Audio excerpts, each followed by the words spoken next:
광활하게 펼쳐진 다도해가 한눈에 들어오는 도심.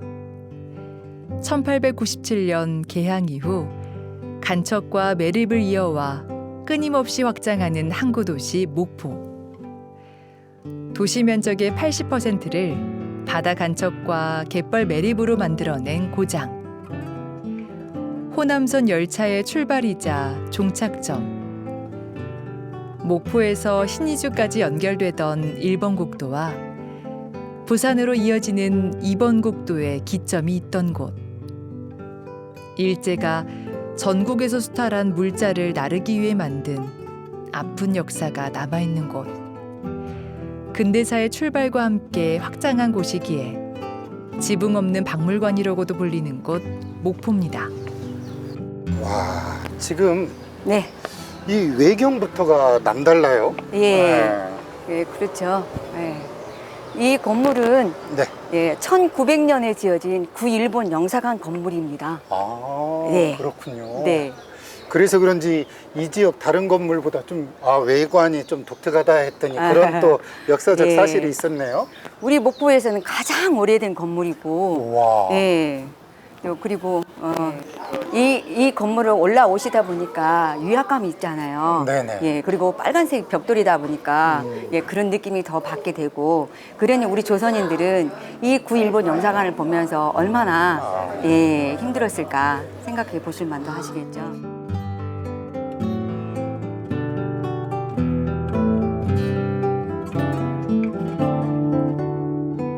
1900년 일본은 계양장 일대를 한눈에 내려다볼 수 있는 노적봉 아래 목포에서 가장 크고 화려한 영사관을 지었습니다. 오사카에서 가져온 벽돌을 사용했고 영국산 타일과 이탈리아산 대리석으로 장식했다고 하는데요. 지금은 근대 역사관으로 쓰이고 있는 건물입니다. 1897년 부산, 원산, 인천에 이어 국내 4번째로 개항한 목포. 개항 후 사람들이 몰려들었고 일본 영사관 앞을 중심으로 해안을 향해 상가, 주택, 공장, 창고 등이 세워졌습니다. 이후에 해안 매립이 진행되면서 동쪽으로 도시가 확장되어 갔는데요. 개항과 함께 시작된 목포의 이야기를 자세히 들어봅니다.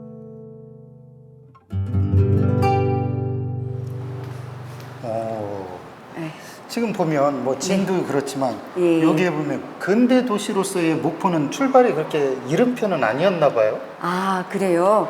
예, 우리 목포는요, 1897년 10월 1일 날 개항을 했어요. 예, 그래서 최초의 고종 임금님의 칙령으로 개항된 자주적인 개항입니다. 예. 그렇다고 그러면 그 당시로서는 그 항구로서의 첫 출발이 시작이 됐네요. 그렇죠. 예, 전라도의 최초의 이제 그 개항지이기 때문이죠. 네. 그 사진을 보니까 네. 그런 모습들이 눈에 네. 이렇게 네. 네.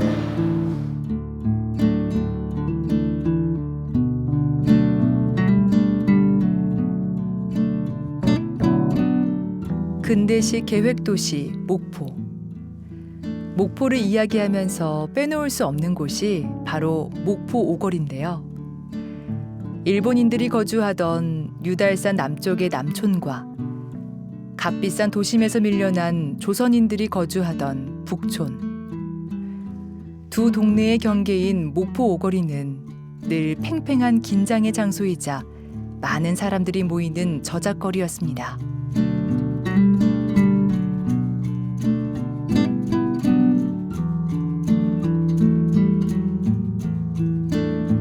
여기가 지금 목포 오거리인데, 예, 오거리는 굉장히 번성했던 곳이었고요. 네. 예, 서울에 명동이 있다면 목포에는 예, 오거리가 있다. 그렇고 또 목포의 오거리는 또 목포에서 우리 만나자 하면은 오거리에서 다 약속이 정해져요. 그리고 전국에도 이런 곳은 없을 거예요. 그 영화관이 7개나 있었어요. 목포극장을 유시로 해서 1926년도에 진 목포극장을 유시해서 많은 극장들이 이 오거리 예, 이 주위에 있어가지고 많은 사람들이 이곳에서 이렇게 모이고 예, 그랬던 장소가 바로 이 오거리가 됩니다. 네. 시간의 궤적을 살피며 여행하기 좋은 도시 목포. 120년 전 도심 형태가 거의 그대로 남은 전국 유일의 도시라고 하는데요.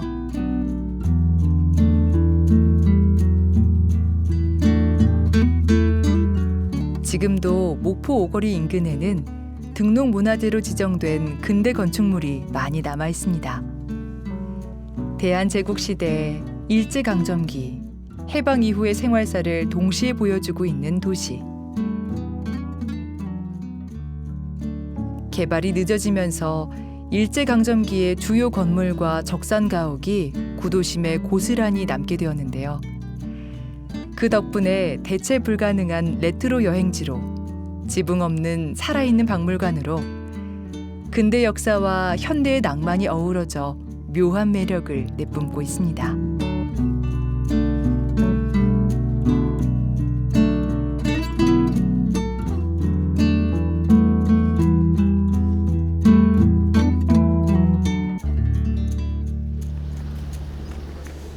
지금 봐도 이렇게 멋스럽고 튼튼한데 네, 이 네. 건물이 예전엔 또 다른 용도로도 많이 쓰였겠어요? 아, 예.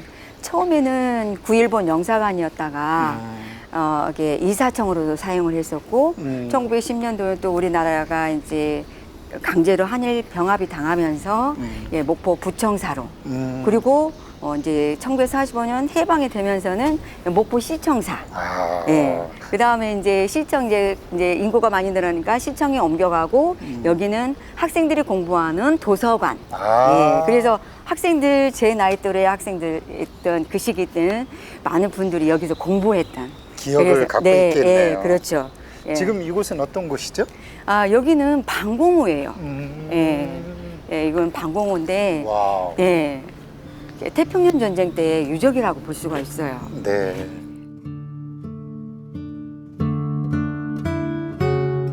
일제강점기 막바지인 1944년에서 45년 사이 일제가 태평양 전쟁을 치르면서 한반도에 전쟁이 발발할 경우 자국민을 피신시키기 위해 또 미군의 공습과 상륙에 대비하기 위해 만든 방공호.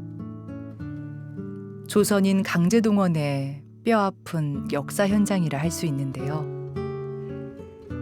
전체 길이는 82m가량, 높이는 2m, 폭은 넓은 곳이 3m 정도 되는 미로형 요새입니다.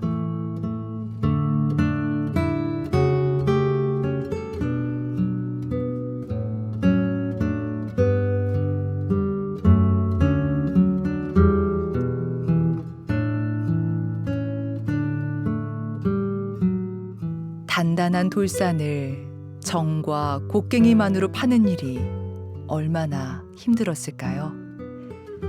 많은 조선인들이 강제로 동원되어 부당하게 노동력을 착취당하고 고생했을지 짐작할 수 있는 대목입니다. 지금 이곳은 산을 좀 파서 들어온 거 아닌가요? 아, 예. 여기 유달산 자락의 노적봉이에요. 오. 예. 유달산은 소금강이라고 하는 정도로 귀한 개석들이 많은 산이에요. 예. 그래서 얼마나 아름다우면 유달산이라고 했겠어요. 아, 유달리 좋아서. 예, 예, 유달리 아름다워서 유달산입니다. 네. 네. 그럼에도 그래서 불구하고 네. 이렇게 지금 뒤의 모습을 보면 네. 왠지 좀 짠하고 아픈 역사거든요. 아, 여기가 방공호입니다. 아, 네. 그냥 네. 저기가 아니고. 네, 그냥 동굴이 아니고 태평양 전쟁 때 예, 그때 유적 있죠. 네, 태평양 전쟁 때 일본인들이 숨기 위해서 만들어 놓은 방공호예요. 그때 동원된 사람들이 아무래도 우리 국민이었을 테고. 그렇죠. 우리 할아버지, 아버지들이 강제 동원돼서 이렇게 그 일본인들을 위해서 불을 판 거죠. 강제 노동으로. 네. 이 방공호는 그냥 일반 동굴과 다른 점이 있어요. 어떤 게 다를까요? 네. 일반 동굴은 굴이 이제 입구가 하나겠죠. 그렇죠. 그런데 여기는 보면 예. 여기 세 개. 미로도 양쪽으로 돌아가도 있고. 예. 입구가 세 개예요. 유사시에는 대피하면서 그렇죠. 네. 또 탈출도 가능한. 그렇죠. 아. 그리고 또 이게 그 폭격 세력기들의 폭격을 당하면 이제 그 폭탄이 여기 안에까지 들어올 거 아니에요. 그럼 이렇게 피해야죠. 아, 그래서 예. 좌우 사방 네. 뭐 앞뒤로도 그렇죠. 그만큼 예. 우리 어찌 보면 이렇게 동원된 분들의 애로도 또 어떤 고통도 이 안에 그대로 있는 거예요. 그럼요. 얼마나 아하. 힘들었겠어요. 예.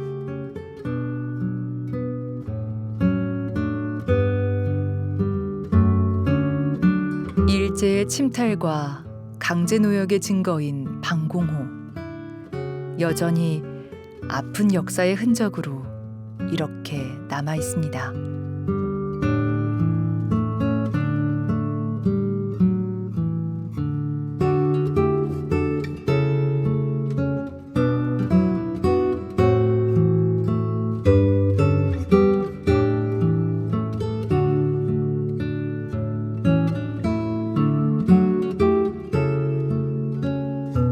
목포 근대 역사관 2관은 동양척식 주식회사 목포 지점이었던 건물을 사용하고 있는데요. 일제 수탈의 상징이었던 동양척식 회사의 설립과 역할, 조선인에 대한 횡포와 그에 따른 저항 등을 글과 사진으로 전시하고 있습니다.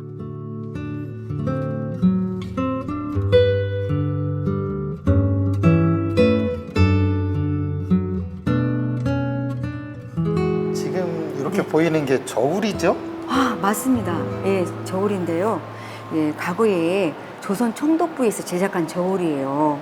예. 저 어렸을 때만 해도 이런 거 비슷한 거에다가 곡식이나 탈곡한 거 올려놓고 여기에 추 같은 거 이렇게 하면서 네. 맞추고 그랬던 기억이 나는데. 아, 근데 아쉽게도 지금 추가 아. 예, 없고요. 근데 이 총독부에서 제작된 저울이기 때문에 얼마나 많은 쌀들이 이 저울에 달려서 일본으로 수탈이 되었는가.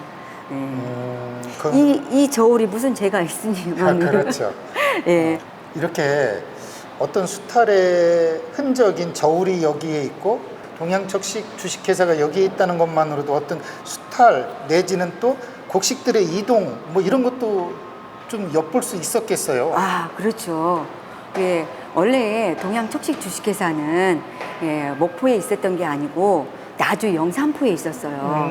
근데 나주 영산포로 들어간 이유는 넓은 토지를 확보하기 위해서였고 토지가 어느 정도 확보가 되자 이제는 경제를 독점하기 위해서 목포로 1920년도에 오게 되고요. 그리고 이 건물은 1921년도에 지어졌어요. 예, 그래서 이 건물이 크기가 지금 남겨져 있는 게 부산에 근대 역사관을 활용하고 있는 동양척식 주식회사가 있어요. 그런데 그 규모보다도 훨씬 더 이게 목포가 크다라고 합니다.